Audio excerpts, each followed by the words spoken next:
Number one, put God first. Put God first in everything you do. Everything that you think you see in me, everything that I've accomplished, everything that you think I have, and I have a few things, everything that I have is by the grace of God. Understand that. It's a gift. 40 years ago, March 27th, 1975, it was 40 years ago, just this past March, I was flunking out of college. I had a 1.7 grade point average. I hope none of you can relate. I had a 1.7 grade point average. I was sitting in my mother's beauty shop. They still call it beauty shop now? What they call it now? Yeah, I was sitting in the beauty parlor. I was sitting in my mother's beauty parlor, and I'm looking in the mirror, and I see behind me this woman under the dryer.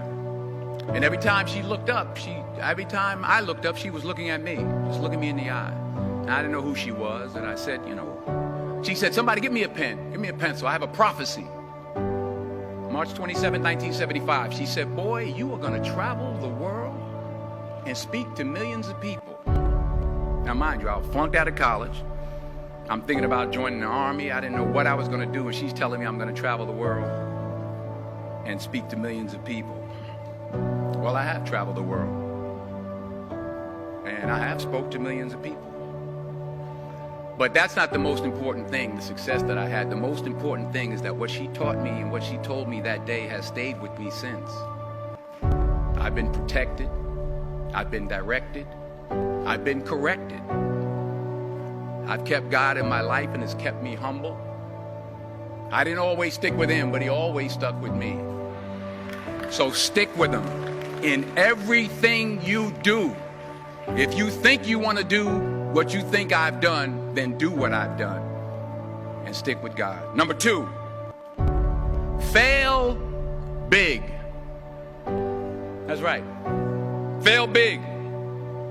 Today's the beginning of the rest of your life, and it can be very frightening. It's a new world out there. It's a mean world out there, and you only live once. So do what you feel passionate about. Take chances professionally. Don't be afraid to fail. There's an old IQ test, was 9 dots, and you had to draw 5 lines with a pencil within these 9 dots without lifting the pencil. The only way to do it was to go outside the box. So don't be afraid to go outside the box. Don't be afraid to think outside the box. Don't be afraid to fail big, to dream big. But remember, dreams without goals are just dreams, and they ultimately fuel disappointment. So have dreams, but have goals. Life goals, yearly goals, monthly goals, daily goals. I try to give myself a goal every day. Sometimes it's just to not curse somebody out. Simple goals, but have goals. And understand that to achieve these goals, you must apply discipline and consistency. In order to achieve your goals, you must apply discipline, which you've already done, and consistency every day, not just on Tuesday and miss a few days. You have to work at it every day. You have to plan every day. You've heard the saying, we don't plan to fail, we fail to plan. Hard work works. Working really hard is what successful people do. And in this text, tweet, twerk world that you've grown up in, remember, just because you're doing a lot more doesn't mean you're getting a lot more done. Remember that. Just because you're doing a lot more doesn't mean you're getting a lot more done. Don't confuse movement with progress. My mother told me, she said, yeah, because you can run in place all the time and never get anywhere. So continue to strive, continue to have goals, continue to progress. Number 3, you'll never see a U-Haul behind a hearse. I'll say it again. You'll never see a U-Haul behind a hearse. I don't care how much money you make, you can't take it with you. And it's not how much you have, it's what you do with what you have. We all have different talents. Some of you will be doctors, some lawyers, some scientists, some educators, some nurses, some teachers. Yeah, okay. Some preachers. The most selfish thing you can do in this world is help someone else. Why is it selfish? Because the gratification, the goodness that comes to you, the good feeling that I get from helping others, nothing's better than that.